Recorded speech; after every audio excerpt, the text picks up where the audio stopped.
तो हेलो बच्चों, मेरा नाम है फरहान अख्तर और स्वागत है आप सभी का एके डिजिटल इंस्टीट्यूट चैनल पर। तो देखो बच्चों, आज हमें क्या पढ़ाई करनी है। आज है हमारे पास टॉपिक क्लास 10th का जैव प्रक्रम वाला चैप्टर और ये है लेक्चर 2। ठीक है, इसके पहले का लेक्चर अगर आपने नहीं देखा है तो आप प्लेलिस्ट में जाकर देख सकते हैं। सबसे पहले पहला लेक्चर देख लीजिए, उसके बाद आपको ये समझ में आएगा। तो देखो आज हमको क्या पढ़ाई करनी है। पहले वाले लेक्चर में हम लोगों ने जैव प्रक्रम की परिभाषा पढ़ी थी और जैव प्रक्रम होता क्या है इसके बारे में सीखा था। ठीक है, देखिए पहले लेक्चर में हमने ये सब पढ़ा था, जैव प्रक्रम, जैव रासायनिक अभिक्रियाएं। उसके बाद पोषण क्या होता है इसे पढ़ा। ठीक है, उसके बाद भोजन के मुख्य घटक कौन कौन से हैं इसको पढ़ा था हम लोगों ने। ठीक है, आज हम लोग इसके बारे में डिटेल में अध्ययन करेंगे। ठीक है, तो चलिए आज का लेक्चर शुरू करते हैं। देखिए आज का लेक्चर है यहाँ से। सबसे पहले आप पहला लेक्चर देख लीजिएगा, उसके बाद ये वाला लेक्चर देखिएगा। तो ठीक है बच्चों, पढ़ाई शुरू करते हैं। तो पोषक तत्वों में पहला नंबर पे है प्रोटीन।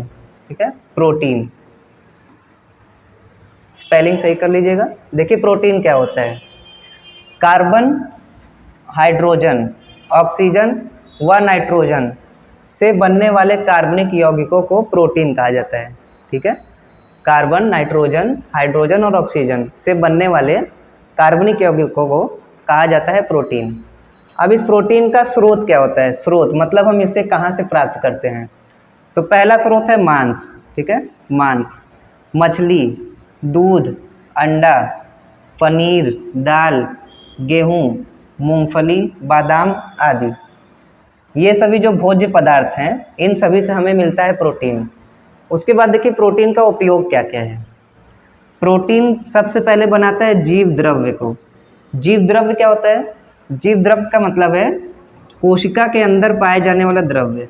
जैसे ये एक कोशिका है। ठीक है, कोशिका के बारे में आपने कक्षा 9 में पढ़ा होगा। देखिए जो हमारी कोशिका होती है उसके अंदर एक द्रव भरा रहता है। सबसे पहले कोशिका और उसका केंद्रक होता है। ठीक है, कोशिका के अंदर होता है केंद्रक और कोशिका के बहुत सारे अंग भी होते हैं। कोशिका के अंदर भरा होता है द्रव, इस द्रव को कहा जाता है कोशिका द्रव, कोशिका द्रव्य। और उसके बाद ये जो केंद्रक है, इस केंद्रक के अंदर भी केंद्रक द्रव भरा होता है, केंद्रक द्रव्य।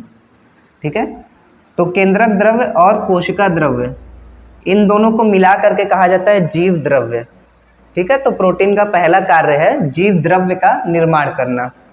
उसके बाद दूसरा कार्य है टूट फूट की मरम्मत। ये किसकी टूट फूट की मरम्मत करता है, कोशिका की। ठीक है, ये कोशिका की टूट फूट की मरम्मत करता है। टूटने फूटने का अर्थ है अगर हमें कभी चोट लग जाता है तो वहाँ पे जख्म हो जाता है। ठीक है, लेकिन वो जख्म कुछ समय बाद ठीक हो जाता है। कैसे ठीक हो जाता है, वहाँ पर प्रोटीन जमा हो जाता है और प्रोटीन के कारण उसकी टूट फूट की मरम्मत हो जाती है। उसके बाद अगला कार्य है एंटीबॉडीज़ का निर्माण। ठीक है, एंटीबॉडीज़, एंटीबॉडी क्या होती है, एंटीबॉडी होती है जो हमें बीमारियों से बचाती है। एंटीबॉडीज़, एंटीबॉडी ये एक ऐसा प्रोटीन है जो हमें बीमारियों से बचाते हैं। ठीक है, उसके बाद चौथा नंबर है एंजाइमों का निर्माण। एंजाइम के बारे में हम लोग आगे भी पढ़ेंगे, यहाँ पे जान लेते हैं एंजाइम कार्य क्या करता है। एंजाइम हमारी बहुत सी रासायनिक अभिक्रियाएं, रासायनिक अभिक्रियाएं, रासायनिक अभिक्रियाएं में सबसे पहले पाचन। पाचन में बहुत ढेर सारे एंजाइम प्रयोग होते हैं और इसी एंजाइमों की सहायता से भोजन का पाचन होता है। ठीक है, तो प्रोटीन समझ में आया। प्रोटीन का सबसे पहले याद रखना है आपको स्रोत क्या होता है और ये इम्पॉर्टेंट है, स्रोत पूछा जाता है। स्रोत में सबसे मेन है दूध, अंडा और मांस। इन सब में बहुत अधिक मात्रा में प्रोटीन पाया जाता है। और दूध तथा दूध से बने हुए पदार्थ जैसे पनीर दूध से बनता है तो इन सभी में प्रोटीन अधिक मात्रा में पाया जाता है। उसके बाद दाल, गेहूँ, मूंगफली, बादाम आदि में प्रोटीन अधिक मात्रा में पाया जाता है। उसके बाद प्रोटीन का उपयोग था जीव द्रव्य का निर्माण और दूसरा टूट फूट की मरम्मत, तीसरा एंटीबॉडीज़ का निर्माण, उसके बाद चौथा एंजाइमों का निर्माण। तो आप लोग इसका स्क्रीनशॉट ले लीजिए, उसके बाद हम आगे बढ़ते हैं। ठीक है,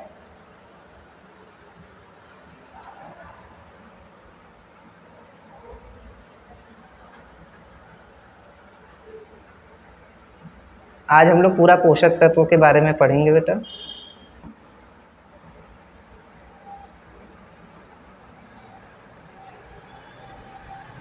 ठीक है, स्क्रीनशॉट लीजिए, उसके बाद आगे बढ़ते हैं। ले लिया स्क्रीनशॉट? ठीक है।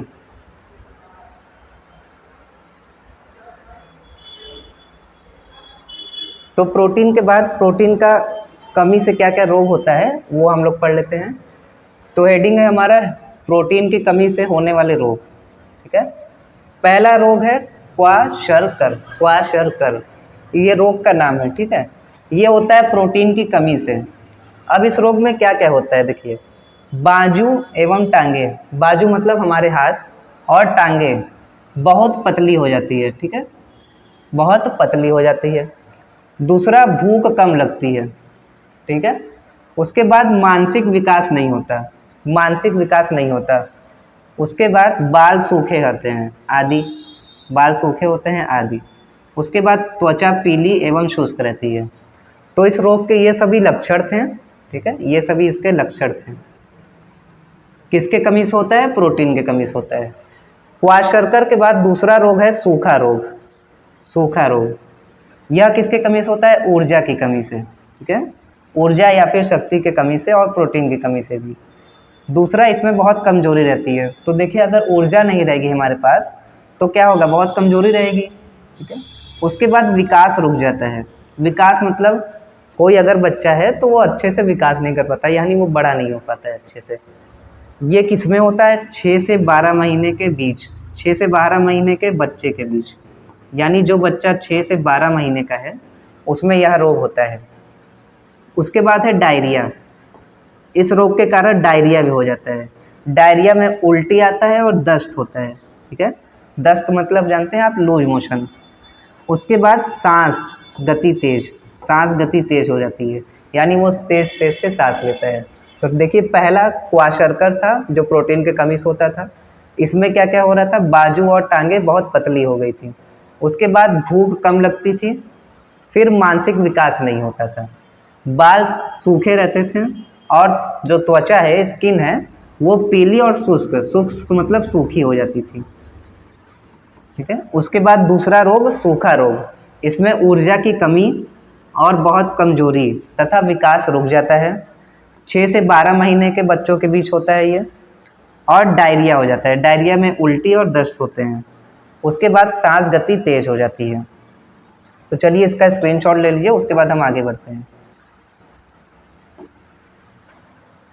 ठीक है बच्चों, स्क्रीनशॉट ले लो, फिर आगे बढ़ते हैं। ले लिया स्क्रीनशॉट? ठीक है।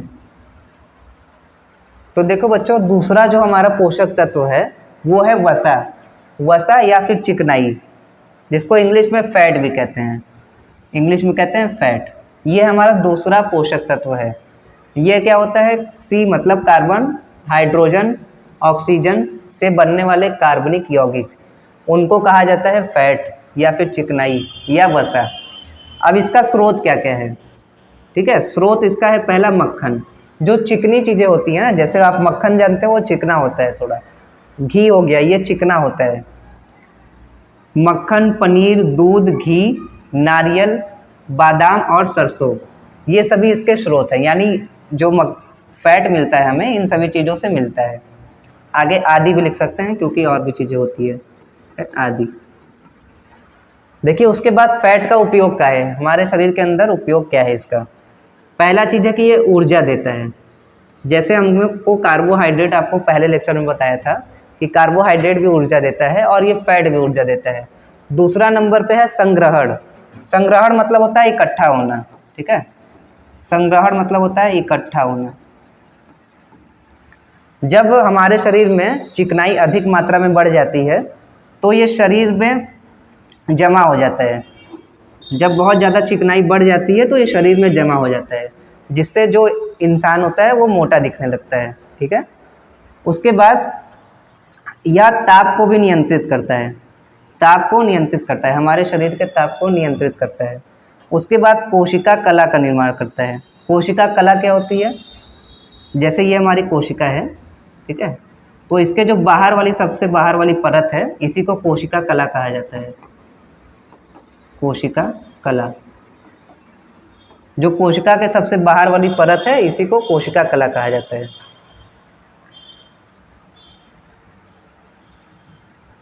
तो ठीक है, इसके बाद हम लोग आगे बढ़ते हैं। आपको स्क्रीनशॉट लेना है तो स्क्रीनशॉट ले लीजिए, फिर हम आगे बढ़ते हैं। तो देखिए, तीसरा हमारा पोषक तत्व है कार्बोहाइड्रेट। तीसरा है कार्बोहाइड्रेट, ठीक है। कार्बोहाइड्रेट क्या होता है? यह कार्बन, हाइड्रोजन और ऑक्सीजन से बनने वाला कार्बनिक यौगिक है। कार्बोहाइड्रेट दो प्रकार के होते हैं, ठीक है। पहला होता है सरल कार्बोहाइड्रेट और दूसरा होता है जटिल कार्बोहाइड्रेट। सरल कार्बोहाइड्रेट में ऐसे कार्बोहाइड्रेट आते हैं जिनमें 6 से लेकर के 20 कार्बन के, 6 से लेकर 20 कार्बन तक के यौगिक होते हैं। 6 से 20 कार्बन के यौगिक। देखिए, पहला कार्बोहाइड्रेट जो है वो है सरल कार्बोहाइड्रेट। सरल कार्बोहाइड्रेट में है ग्लूकोज, फ्रक्टोज, सुक्रोज, लैक्टोज, ये सब कार्बोहाइड्रेट के नाम हैं, ठीक है।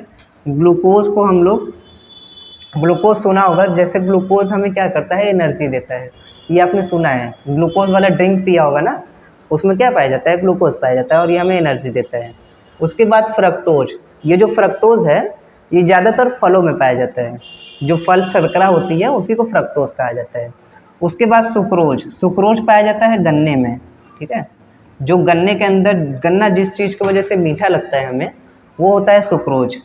और ये जो लैक्टोज है ये पाया जाता है दूध में। दूध भी थोड़ा मीठा होता है ना, तो जो दूध के अंदर कार्बोहाइड्रेट होता है वो लैक्टोज होता है। उसके बाद देखिए इसके स्रोत क्या क्या हैं। देखिए, पहला जो मैंने बताया गन्ना, गन्ना में कौन सा पाया जाता है? सुक्रोज पाया जाता है। उसके बाद चुकंदर, खजूर, खजूर भी मीठे होते हैं, उनमें भी पाया जाता है सरल कार्बोहाइड्रेट आदि, ठीक है। उसके बाद दूसरा नंबर जटिल कार्बोहाइड्रेट। जटिल कार्बोहाइड्रेट बहुत ढेर सारी लंबी कार्बन की श्रृंखला से बने होते हैं, बहुत ढेर सारी होती है, लगभग 50 से भी ज़्यादा, ठीक है। तो इसको हम लोग मंड भी कहते हैं, मंड या मांड, सुना होगा आपने, मांड। जैसे पहले क्या होता था, जब पतीले में खाना बनाया जाता था तो आपने देखा होगा कि जो चावल है, चावल के ऊपर जो पानी तैरता रहता था उसको हम लोग कहते थे मांड, और उसको पीने से भी बहुत शक्ति आती थी, बहुत ऊर्जा मिलती थी, उसी को मांड कहा जाता है। साइंटिफिक भाषा में मंड कहते हैं और साधारण भाषा में मांड कहते हैं। और इसका इंग्लिश में नाम है स्टार्च, इंग्लिश में नाम है इसका स्टार्च। ये जटिल कार्बोहाइड्रेट है। इसका स्रोत क्या क्या होता है? सबसे पहले आलू, दूसरा चावल, अरबी, अरबी यानी अरुई, अरुई जानते हैं ना, वो होता है। दूसरा मक्का, उसके बाद साबूदाना। इन सभी चीज़ों में पाया जाता है जटिल कार्बोहाइड्रेट, ठीक है।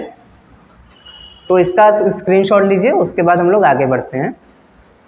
ले लिया स्क्रीनशॉट, ठीक है। अब देखिए इसका उपयोग क्या है, कार्बोहाइड्रेट का उपयोग। ये कार्बोहाइड्रेट का उपयोग, कार्बोहाइड्रेट हमें ऊर्जा प्रदान करता है, ठीक है, कार्बोहाइड्रेट ऊर्जा प्रदान करता है। उसके बाद ग्लूकोज, ग्लूकोज क्या है? ग्लूकोज एक इम्पॉर्टेंट नाम है कोशिका का ईंधन। जो कोशिका को ऊर्जा मिलती है बच्चों, वो कोशिका को ऊर्जा मिलती है ग्लूकोज की वजह से। अभी जब हम लोग श्वसन पढ़ेंगे, इसी के आगे टॉपिक है श्वसन, तो उसमें हम आपको कैसे ये ऊर्जा प्राप्त होती है और श्वसन में कैसे कोशिका तक ऑक्सीजन जाता है, उन सभी चीज़ों के बारे में बताएंगे। तो पहले ये नाम याद रखिएगा कि कोशिका का ईंधन क्या है? ग्लूकोज है। ग्लूकोज से ही कोशिका को ऊर्जा मिलती है। ईंधन क्या करता है? जैसे गाड़ी में ईंधन क्या होता है? फ्यूल, यानी पेट्रोल और डीजल, जिसके वजह से वो गाड़ी चलती है, ठीक है, कार हो या फिर कोई भी ट्रक हो, वो चलती है। उसी तरह से कोशिका का ईंधन होता है ग्लूकोज। जब तक ग्लूकोज पहुंचता रहता है कोशिका में, तब तक हमारी कोशिका कार्य करती रहती है, ठीक है।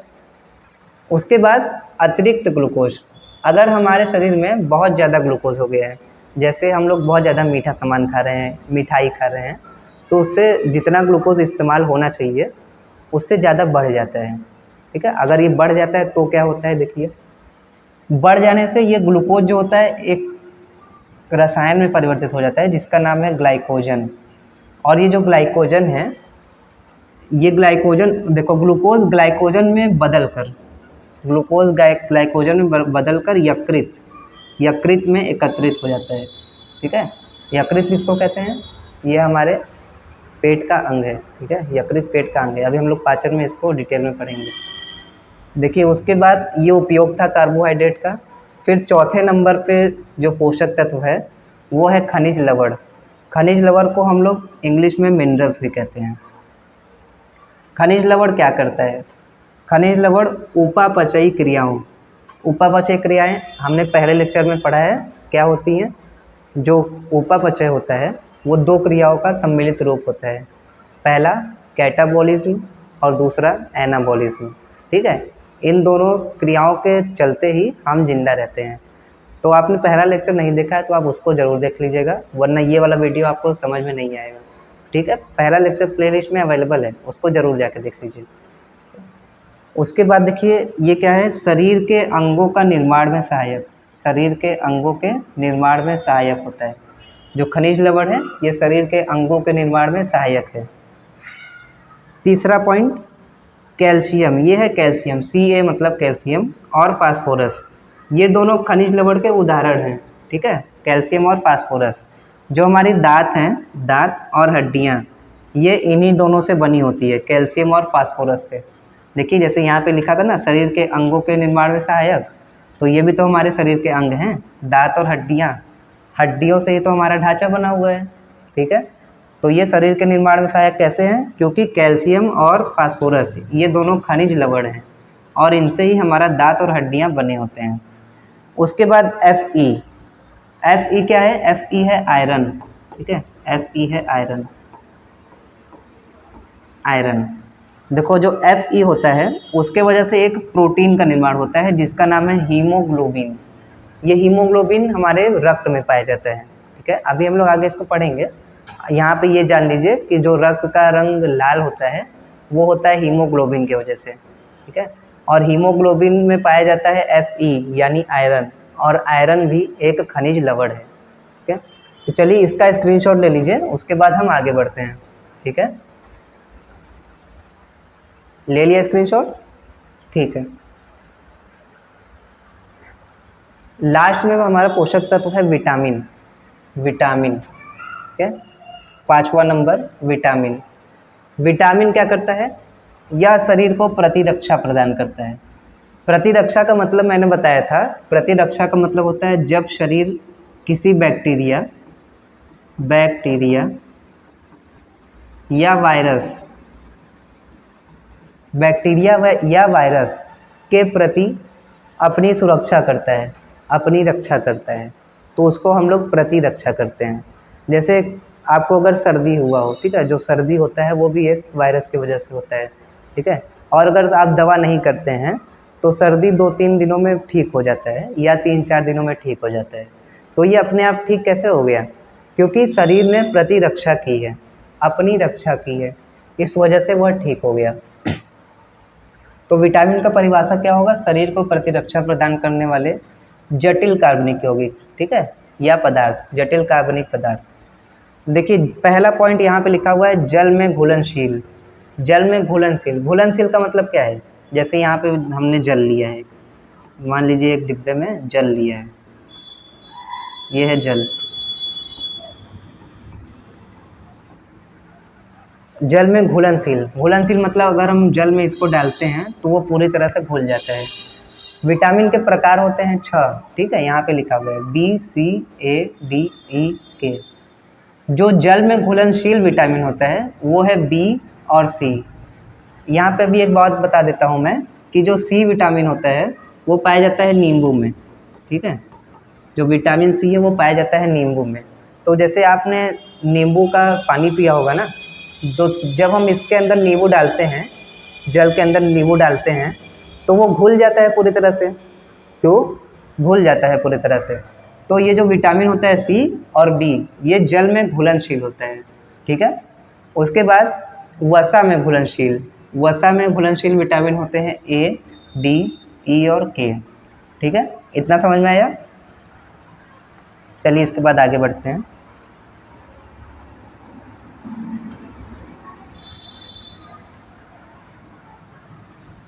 इसका स्क्रीनशॉट लीजिए, उसके बाद आगे बढ़ते हैं। ले लिया स्क्रीनशॉट, ठीक है। देखो उसके बाद बच्चों हम लोग विटामिन के प्रकार और ये कहाँ कहाँ पे पाया जाता है और इसके कमी से कौन सा रोग होता है उसको पढ़ेंगे। देखिए पहला विटामिन है विटामिन ए। विटामिन ए का वैज्ञानिक नाम होता है retinol. Retinol, retinol. Vitamin A का स्रोत होता है अंडा, मक्खन, घी, मछली का तेल। ठीक है, मछली का तेल, यकृत, गाजर, हरी सब्जियां आदि, इन सभी के अंदर पाया जाता है विटामिन ए। ठीक है, और इसके कमी से कौन सा रोग होता है? रात को न दिखना। इस रोग को कहा जाता है रतौंधी। जब रात को दिखाई ना दे, यानी जो भी अगर कोई लोग है उसको रात को नहीं दिखाई दे रहा है, यानी इसका मतलब उसको रतौंधी रोग है, यानी उसे विटामिन ए की कमी है, तो उसको अपने आहार में विटामिन ए को ज़्यादा लेना होगा। ठीक है, उसके बाद है आँख सूखना। आँख सूखना, आँख सूखना का मतलब क्या है? जैसे आपको ऐसा लगता होगा कभी कभी कि हमारे आँख जो है वो गड़ रहा है। ठीक है, अंदर से गड़ रहा है, तो उसके अंदर जो द्रव है उसकी कमी हो जाती है। इस रोग को कहा जाता है ज़ीरोफ्लेमिया। फ्लैथमिया, ज़ीरोफ्लेथमिया। उसके बाद देखिए विटामिन डी। ठीक है, विटामिन डी। विटामिन डी को कहा जाता है साइंटिफिक लैंग्वेज में कैल्सीफेरॉल। इसका स्रोत होता है सूर्य का प्रकाश। ठीक है, सूर्य का प्रकाश, इसमें बहुत अधिक मात्रा में विटामिन डी पाया जाता है सूर्य के प्रकाश में, यानी सनलाइट में। आपने अपने मम्मी से या फिर घर के किसी परिवार वालों में किसी सुना होगा कि सूर्य का प्रकाश लेना चाहिए, सुबह सुबह सूर्य का प्रकाश लेना चाहिए, उससे आपको विटामिन डी मिलेगा, और विटामिन डी से बहुत से रोग भी नहीं होते हैं। उसके बाद है मक्खन। मक्खन में पाया जाता है, ये दूध में पाया जाता है, मांस में पाया जाता है, मछली का तेल और वृक्क। ये वृक्क लिखा हुआ है। ठीक है, वृक्क। वृक्क मतलब होता है किडनी। इन सभी चीज़ों में विटामिन डी पाया जाता है। अब देखिए इसके कमी से कौन सा रोग होता है? कमी से रोग, रिकेट्स, सूखा रोग।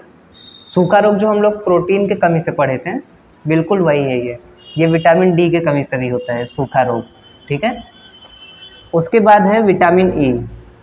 विटामिन ई का वैज्ञानिक नाम होता है टोकोफेरॉल। टोकोफेरॉल, ये है अंडा में पाया जाता है, गेहूं में पाया जाता है, हरी पत्तियां आदि, इन सभी चीज़ों में पाया जाता है विटामिन ई। इसके कमी से क्या होता है? जनन क्षमता में कमी। जनन क्षमता में कमी। ठीक है, जनन क्षमता का मतलब पता ही होगा, जनन क्षमता में कमी हो जाती है इससे। उसके बाद विटामिन के। ठीक है, विटामिन के का वैज्ञानिक नाम है नेफ्थोक्विनोन। नेफ्थोक्विनोन। इसका स्रोत होता है सोयाबीन, टमाटर, हरी पत्तियाँ, अंडा आदि। हरी पत्तियों को हम हरी सब्जियां भी कह सकते हैं। इसके कमी से रोग होता है अधिक रक्तस्राव, रक्त या रुधिर स्राव। ठीक है, रक्त भी कह सकते हैं इसे, यानी चोट लगने पर बहुत ज़्यादा रक्त निकलना।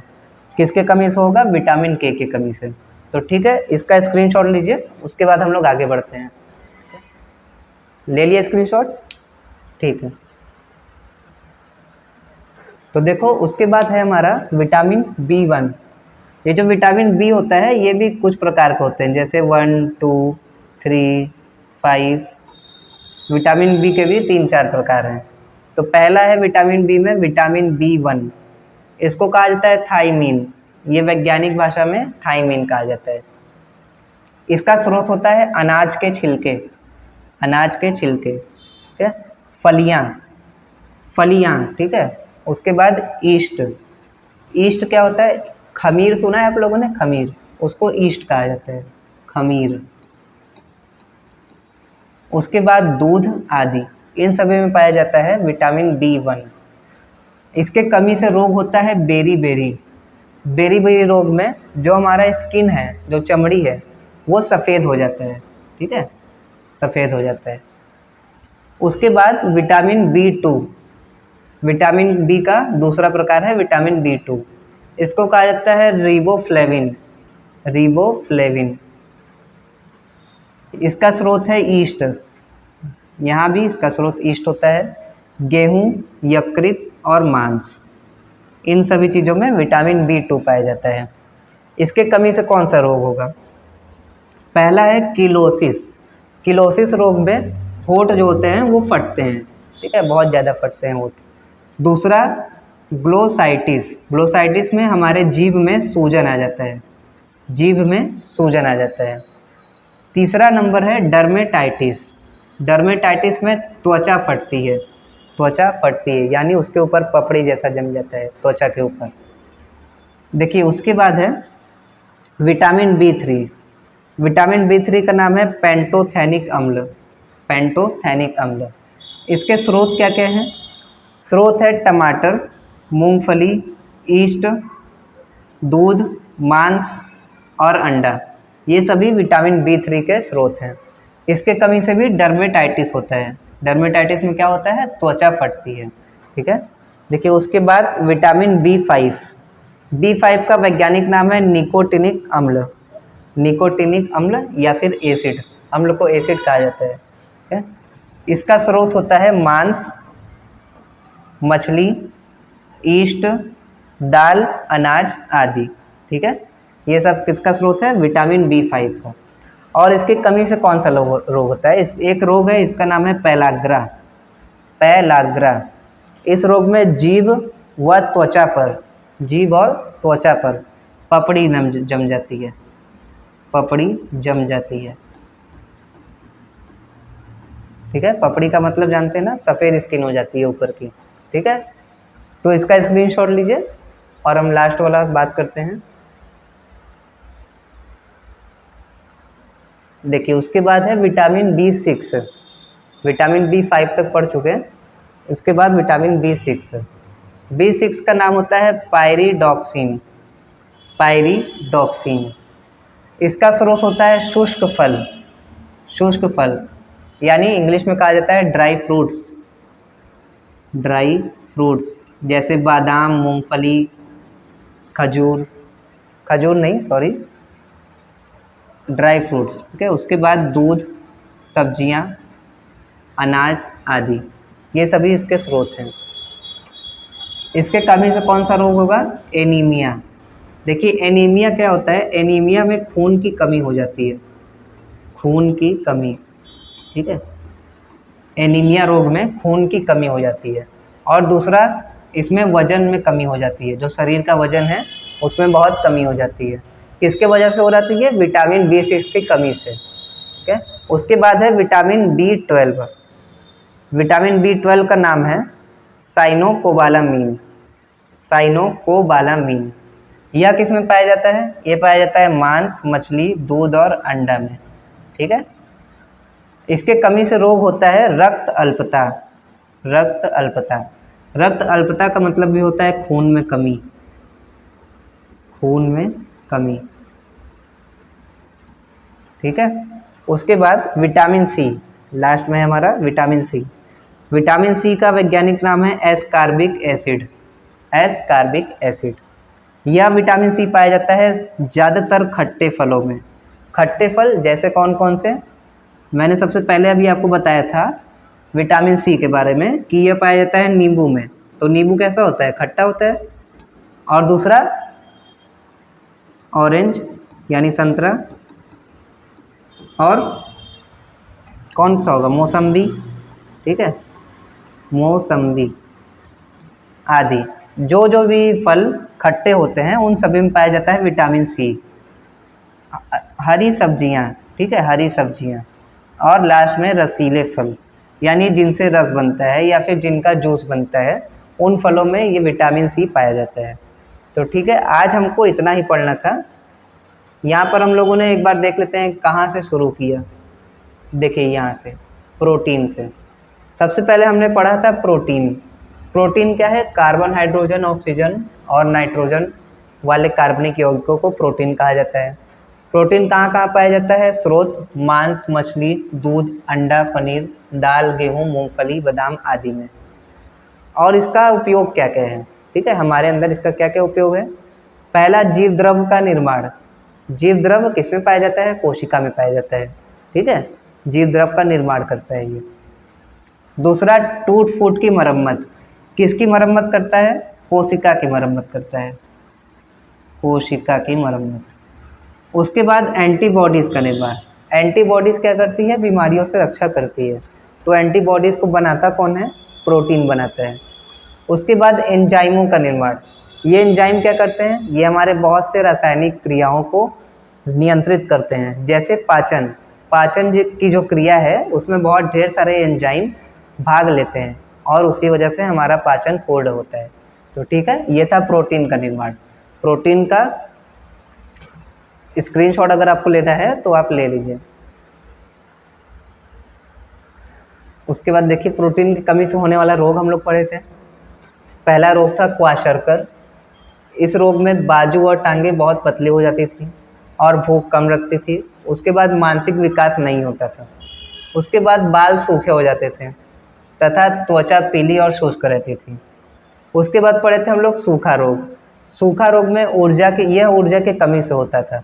ठीक है, और इसमें बहुत कमजोरी रहती थी, विकास रुक जाता था। और ये किस में होता था? 6 से 12 महीने के बच्चों में। उसके बाद इसके होने से क्या हो जाता था? डायरिया हो जाता था। डायरिया में उल्टी और दस्त आता था।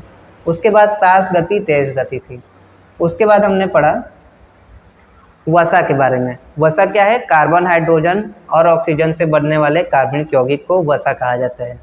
वसा का मुख्य कार्य और स्रोत क्या है? स्रोत था मक्खन, पनीर, दूध, घी, यानी ऐसे चीज़ जिनमें चिकनाई पाया जाता है। जैसे मक्खन में चिकनाई पाया जाता है, आप सब जानते हैं। घी में चिकनाई पाया जाता है, जानते हैं। नारियल में भी चिकनाई होता है, यानी उसका तेल। ठीक है, नारियल के तेल में भी चिकनाई होता है, बादाम के तेल में भी होता है। ठीक है, तो इन जिन चीज़ों में चिकनाई होता है उस सब में वसा पाया जाता है। और एक और चीज़ बताया था कि वसा अगर हम लोग बहुत अधिक मात्रा में खाते हैं तो वो हमारे शरीर में इकट्ठा होने लगता है, जिससे इंसान मोटा होने लगता है। तो ठीक है, उसके बाद इसका उपयोग था ऊर्जा का स्रोत है ये, ऊर्जा का स्रोत। जैसे कार्बोहाइड्रेट ऊर्जा का स्रोत है, वैसे भी ये है। ठीक है, उसके बाद इसके संग्रहण से। संग्रहण मतलब इकट्ठा होने से। यह शरीर को आकृति भी देता है। ठीक है, शरीर को आकृति भी देता है। आकृति देने का मतलब क्या है? जैसे जो बहुत पतला है, पतला होने का मतलब उसके अंदर फैट की मात्रा बहुत कम है। ठीक है, फैट की मात्रा बहुत कम है, तो उसका आकृति देखने में कैसा लगेगा? सुडौल नहीं लगेगा। सुडौल जानते हैं आप? सुडौल मतलब क्या होता है? सुडौल, सुडौल मतलब जिसका आकृति निश्चित हो, वो तो देखने में बहुत अच्छा लगे। यानी शरीर को आकृति देने का कार्य भी किसका है? फैट का है। उसके बाद ताप को भी नियंत्रित करता है, ये हमारे शरीर के ताप को नियंत्रित करता है। उसके बाद कोशिका कला का निर्माण करता है। कोशिका कला क्या थी? जो कोशिका के सबसे बाहर वाली परत है, यहाँ पे इस तरह से जो कोशिका का सबसे बाहर वाला परत होता है ना, उसी को हम लोग कोशिका कला कहते हैं। कोशिका कला या फिर प्लाज्मा झिल्ली भी कहते हैं, प्लाज्मा झिल्ली। इस कोशिका के बारे में आपने कक्षा 9 में अध्ययन किया है। उसके बाद हमने पढ़ा कार्बोहाइड्रेट के बारे में। कार्बोहाइड्रेट होते थे 2 प्रकार के, सरल कार्बोहाइड्रेट और जटिल कार्बोहाइड्रेट। सरल कार्बोहाइड्रेट कैसे थे? इनमें 6 से 20 कार्बन की संख्या होती थी, 6 से 20 कार्बन की संख्या होती थी। ग्लूकोज, फ्रक्टोज, सुक्रोज और लैक्टोज, ये सभी सरल कार्बोहाइड्रेट के नाम हैं। फ्रक्टोज जो है, इसको हम लोग फल शर्करा भी बोलते हैं, फल शर्करा, यह फलों में पाई जाती है। तीसरा सुक्रोज, सुक्रोज जो होता है वो गन्ने में पाया जाता है। लैक्टोज पाया जाता है दूध में। जो गन्ना मीठा होता है वो सुक्रोज की वजह से होता है, जो दूध मीठा लगता है वो लैक्टोज की वजह से लगता है। ठीक है, उसके बाद इसका स्रोत था गन्ना, चुकंदर, खजूर आदि। इसके बाद जटिल कार्बोहाइड्रेट हम लोग पढ़े थे। जटिल कार्बोहाइड्रेट को हम लोग मंड कहते हैं या फिर मांड कहते हैं, और इंग्लिश में इसको स्टार्च कहा जाता है। जैसे चावल वाला उदाहरण दिया था मैंने कि जब चावल को पतीले में बनाया जाता है तो उसके ऊपर पानी तैरता है सफ़ेद कलर का, जिसको हम लोग निकाल लेते थे और उसको पिया जाता था। उसको पीने से बहुत ऊर्जा मिलती थी, तो उसको क्या कहते थे हम लोग? मांड कहते थे, चावल का मांड। ठीक है, वो स्टार्च है। इसका स्रोत था आलू, चावल, अरबी, मक्का और साबूदाना। उसके बाद हम लोगों ने पढ़ा कार्बोहाइड्रेट का उपयोग। यह ऊर्जा प्रदान करता है। ग्लूकोज कोशिका का ईंधन होता है। जब ग्लूकोज कोशिका में पहुंचता है, यह पाचन की क्रिया द्वारा पहुंचता है। अभी हम लोग पढ़ेंगे आगे आने वाले लेक्चर्स में पाचन को भी।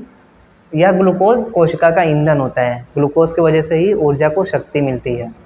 अतिरिक्त ग्लूकोज क्या होता है? अगर हम बहुत ज़्यादा संख्या में कार्बोहाइड्रेट खा रहे हैं, यानी मीठी चीज़ें खा रहे हैं, तो जितना उपयोग होना था उतना तो उपयोग हो चुका, लेकिन अतिरिक्त है तो वो उसका क्या होगा? अतिरिक्त है तो वो ग्लाइकोजन, एक पदार्थ है ग्लाइकोजन, ये ग्लूकोज ग्लाइकोजन में बदल जाएगा। ठीक है, रासायनिक अभिक्रिया द्वारा ग्लाइकोजन में बदल जाएगा और यकृत में एकत्रित हो जाएगा। यकृत में एकत्रित हो जाएगा। उसके बाद चौथे नंबर पर हम लोग ने पढ़ा खनिज लवण या फिर मिनरल्स। खनिज लवण या मिनरल्स। खनिज लवण क्या था? यह हमारी उपापचयी क्रियाओं के लिए आवश्यक था। शरीर के अंगों के निर्माण में सहायक था। उसके बाद ये कैल्शियम खनिज लवण का उदाहरण है। फास्फोरस खनिज लवण का उदाहरण है। कैल्शियम और फास्फोरस से हमारे दांत और हड्डियां बनी होती हैं। उसके बाद Fe क्या है? यह पाया जाता है हीमोग्लोबिन में, और जो हीमोग्लोबिन है वो पाया जाता है हमारे ब्लड में, यानी रक्त में। जो रक्त का रंग लाल होता है वह हीमोग्लोबिन की वजह से होता है, और हीमोग्लोबिन के अंदर पाया जाता है Fe आयरन। ठीक है, उसके बाद हमने पढ़ा था विटामिन और फिर इसके प्रकार। विटामिन के प्रकार कौन कौन से थे? Vitamin A, vitamin D, vitamin E, vitamin के। ठीक है, उसके बाद विटामिन बी के भी 3-4 प्रकार थे। Vitamin B1, vitamin B2, vitamin B3, vitamin B5 और विटामिन B6 और विटामिन B12, और लास्ट में विटामिन सी। ठीक है, लास्ट में विटामिन सी। इसको कहा जाता था एस्कॉर्बिक एसिड, और ये पाया जाता था खट्टे फलों में। तो ठीक है बच्चों, आज हमें इतनी पढ़ाई करनी थी, और इसके आगे हम लोग पढ़ेंगे पाचन। जो आने वाला लेक्चर है उसके आगे हम लोग पाचन के बारे में पढ़ेंगे। तो अगर आपको वीडियो अच्छी लगे हो तो इसको लाइक भी करिए और हमारे चैनल को सब्सक्राइब भी करिएगा, और उन बच्चों के साथ ज़रूर शेयर करना जो इस टाइम कक्षा 10 में गए हैं और उनको विज्ञान के बारे में पढ़ना है। तो ठीक है, थैंक यू।